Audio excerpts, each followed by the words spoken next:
How to add a fade transition in DaVinci Resolve. First of all, open your project and go to the edit page where you have your clips on the timeline.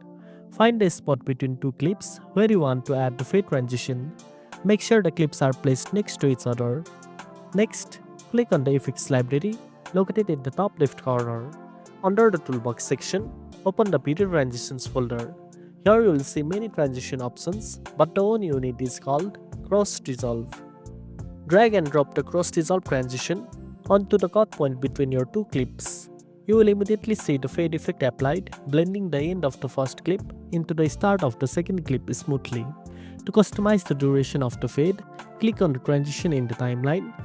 Then in the inspector panel on the right, adjust the duration value to make the fade shorter or longer depending on your preference. If you want to add a fade at the beginning or end of a single clip instead of between two clips, you can do that by using the clip's opacity controls. Select a clip, then in the inspector, find the opacity option and add keyframes to gradually change the opacity from 100% to 0% or vice versa. And that's it. Now you know how to add a fade transition in DaVinci Resolve. If you found this video helpful, don't forget to like, share and subscribe for more tech tips. Thanks for watching and I'll see you in the next one.